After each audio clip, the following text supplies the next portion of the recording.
Honorable ministers, distinguished participants, ladies and gentlemen, it is indeed my pleasure to present to you this report on measuring the green wealth of nations, looking at natural capital and economic productivity in Africa.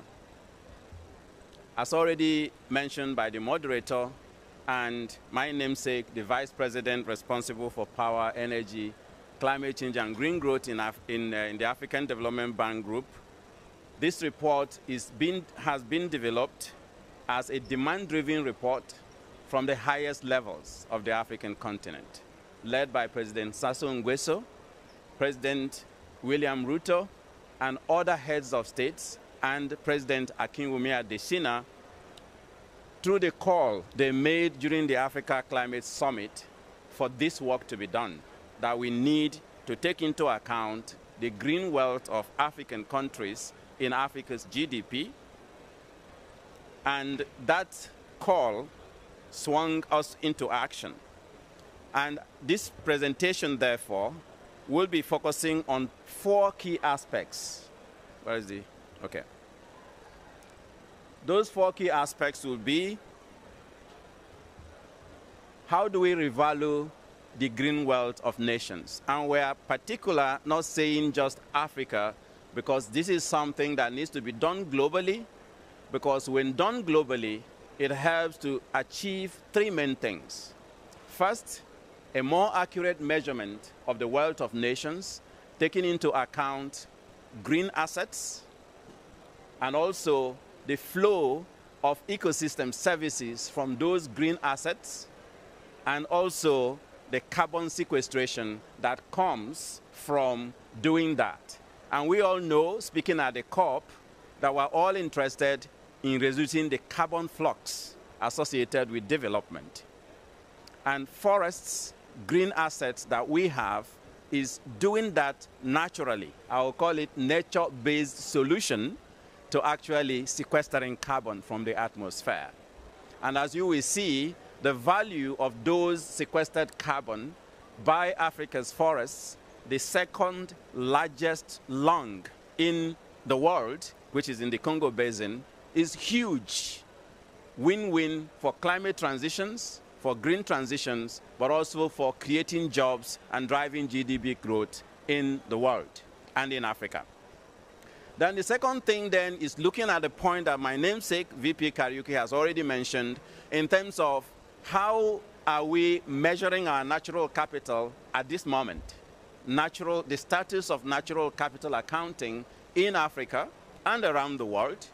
How can we improve it so that we'll have a better, accurate measure of the flow of capital from our natural assets? And what is the status of the systems of national accounts across the continent, so that we know where we are and what needs to be done in terms of concrete actions to upgrade them to be able to take into account the ecosystem services that are natural assets, what I call nature's infrastructure, delivers to the world. Then we discussed briefly the key findings of the report and key actionable agendas.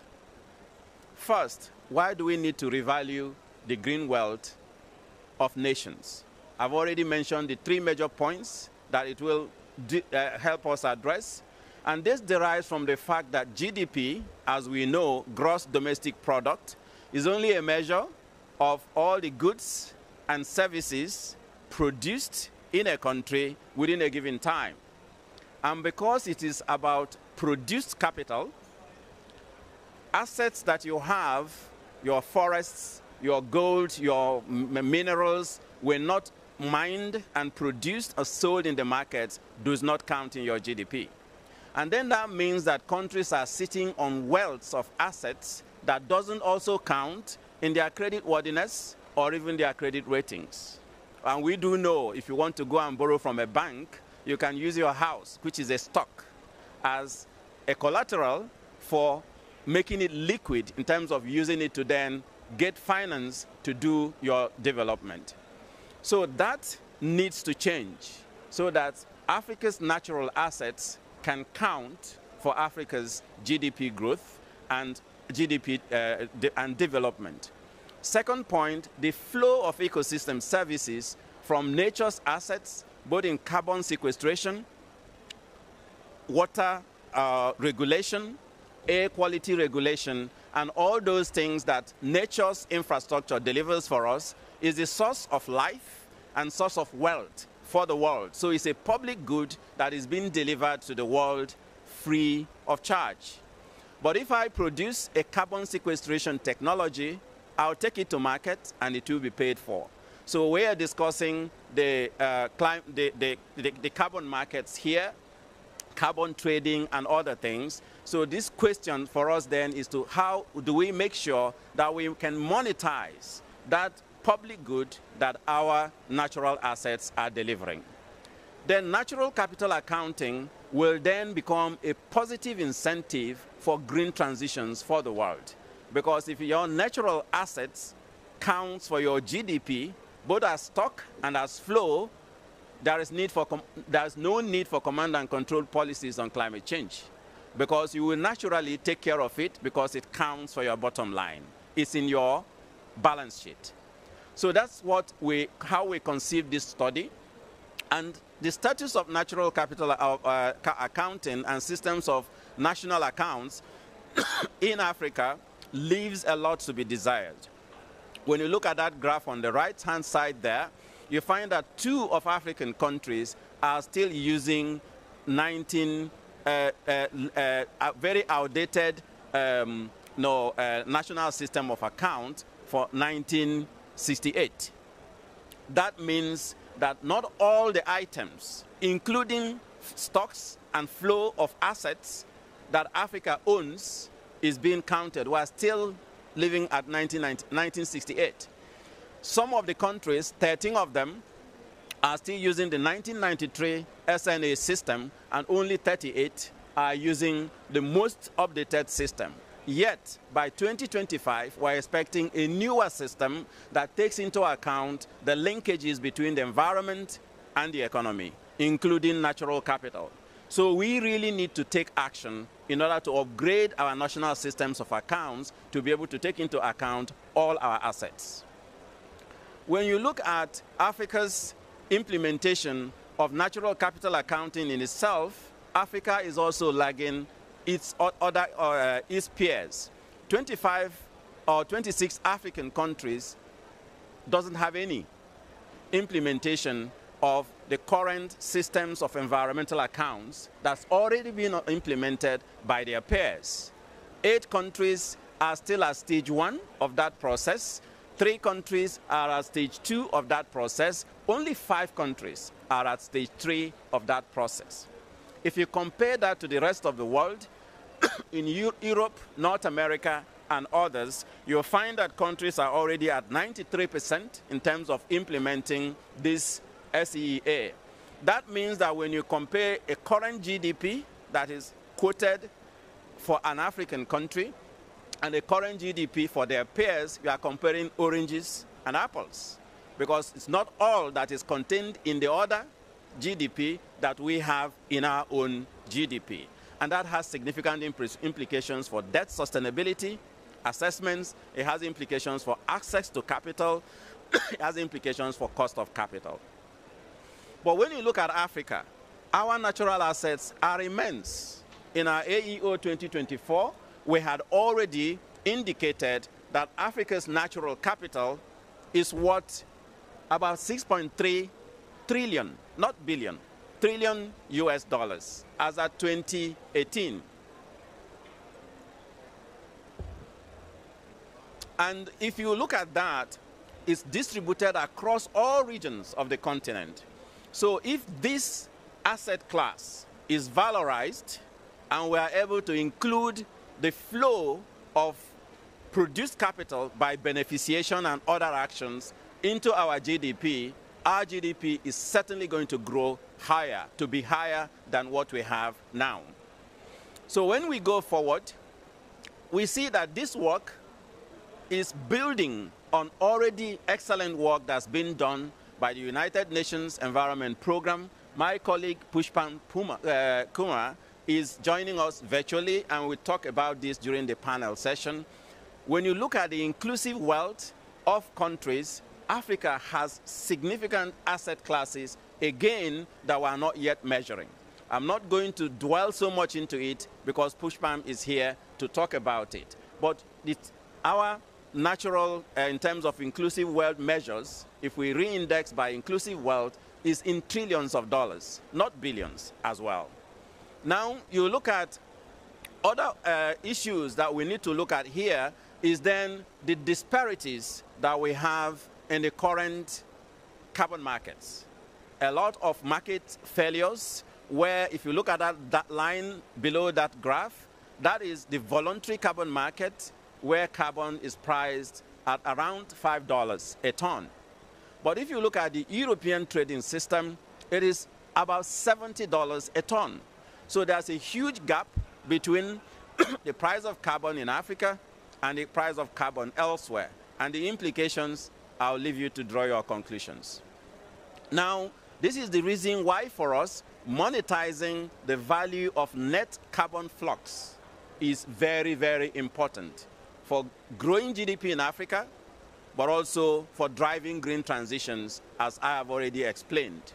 So when you look at that, just using the aspects of carbon sequestration by forests alone, on that graph on the left-hand side, when you get the PowerPoint, you are going to see significant jump in the re-indexed green GDP of countries if we take into account only carbon sequestration by forests. And remember, these natural assets perform other public goods, air quality, water sequestration, pollination, and several other services that it delivers, which, if not monetized, doesn't count for us. So Africa is nature-rich, but cash-poor, if I quote President Akinwumi Adesina. And he says consistently that this shouldn't be the case. This study is a way of trying to valorize that natural capital so that we can be nature-rich or green-rich and cash-rich, again, quoting President Akinwumi Adesina. If you look at the slide on the right side, you will see what I call the injustice in the carbon markets currently. If we tried to monetize Africa's carbon assets in terms of carbon sequestration by forests, it will be worth about 5.5 billion US dollars if we use the voluntary carbon markets that's operational in Africa today. But if we use the European ETS system, it will jump to about 77 billion US dollars. The same asset sells so differently just because of the differentials in the market. And honorable ministers, distinguished guests, that tells us the value of appropriate pricing for carbon and actually quickly developing our own carbon markets to ensure that we can trade at par with other regions. And as the President Adesina also mentioned yesterday at the high-level session, it means that African countries that are currently engaging in all these swap mechanisms, you are actually selling your assets so cheap. So we need to consider that as well as we go forward. So how then do we monetize these carbon sequestration functions of countries and forests only? And what does that mean for GDP? On the left-hand side, you'll find that the GDP of countries, if re-indexed only by carbon sequestration by forests, you are going to see huge jumps in many African countries. But we are looking at net sequestration here, net carbon flux. So for countries that are actually consuming instead of sequestering, their GDP is likely to decline slightly. But on average, for Africa, the African GDP as at 2024 would jump by about 66.2 billion US dollars, which is more than the combined GDP of 42 African countries as we speak. Again, this is for carbon sequestration by forests alone. Imagine what that would mean if we actually valorize all the ecosystem services that our forests and natural assets is delivering to the world today, not for tomorrow. If you look at Central African Republic, the GDP of that country at 2002 would have increased from the currently measured 2.5 billion to about 10.6 billion. You can imagine what that will mean for Central African Republic with regard to the headroom for borrowing and the cost of capital is huge. And that is why African countries need to take this very seriously. And I'm very happy that through the leadership of President Sassou Nguesso, President Ruto, President Adesina, and all the other heads of states gathered yesterday and who have been advocating for this in Africa, we have the political will to do it. It's now for us, technical experts, to come up with methodologies and help our national systems of accounts to address that loophole that has always made Africa's GDP look small among its peers. I was in a mission in Uganda, and one of the ministers asked me, do you really believe that 40% of Ugandans are living on less than $1 a day? I leave you to answer that question. It is because of these imperfections in how we measure our GDP that our GDP is always looked at as very low. So carbon sequestered adjusted GDP across countries, we have just listed some of the most forest-rich countries there, changes significantly. I won't go into details because of time. Then, what's the actionable agenda? We need to quickly institutionalize natural capital accounting in Africa. It's actually where, again, quoting President Adesina, the trillions of US dollars that is needed to finance Africa's green transition would come. We need policy integration. So this is not a role of the environment minister. It is the role also of the finance minister, national development, economy, central banks, because this is actually where the fiscal space of the country, of the continent of Africa would be unlocked. So we need policy integration to make that happen. But a lot of these forests are also transboundary. So cuts across countries. So regional integration and support by regional leaders is crucial for us to be able to unlock this particular asset class that we're talking about. But we also need to expand the natural capital accounting community of practice, which, working with the World Bank and all the other agencies, is already being developed. And I'm happy to say that the African Development Bank will be hosting the Africa Natural Capital Accounting community of practice going forward to ensure that we're able to make this happen. Capacity building will be necessary because most of our national offices of statistics still need both institutional capacity in terms of technologies and equipment, but also need human capital, human capacity in terms of upgrading their knowledge to be able to address all these loopholes that we have. And my namesake, VP Kariuki, has already stated clearly the position of the African Development Bank in supporting and continuing to help to build capacity in this area. We're already doing that. We will continue to do that. Methodology development is very important, but also adoption of that methodology in the global national systems of accounts is also very important. Finance, finance, and finance. As in everything, we will need money to be able to make this happen in countries, especially countries that have lower fiscal space today. So I would like to call on partners to actually please rally around Africa to help to move this forward, but national governments also to prioritize this in their own national budgets. So this meeting we're having today at COP29 is a follow-up to the meeting we had last year at COP28, presenting the concept of this work. And I want to thank several partners, the World Bank, the OECD, the IISD, UNEP, several universities around the world that has come together in order to produce this report. Let's work together to make this happen as we go forward. Updating the national systems of account in Africa is good for Africa, is good for the world, is good for green transition. And my final words will be to quote the wise man, Einstein, that lived before us. In the middle of all the challenges and difficulties we have in climate change, reaching agreements, negotiations, and so on, and also the challenges we have in our countries, in Africa, lies the opportunity for innovation. This work being led by our presidents is one of such innovation that could actually be changing the narratives and changing the way things are done forward. We cannot use an old map to explore the new world. That again is from Einstein. We need to change our mindsets about Africa, about Africa's natural assets. Africa's natural capital must not be a treasure trove for the world.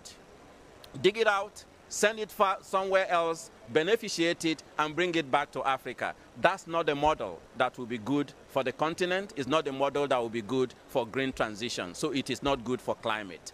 So the final word I will say here is that Africa cannot be natural resource rich and cash poor. Again, quoting another wise man, President Akinwumi Adesina. Africa's re-indexed GDP is good for everyone. Development partners, climate negotiators, the world at large.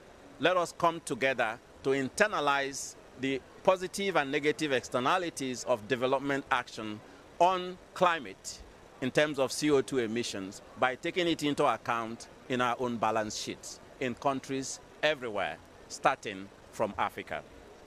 Thank you very much.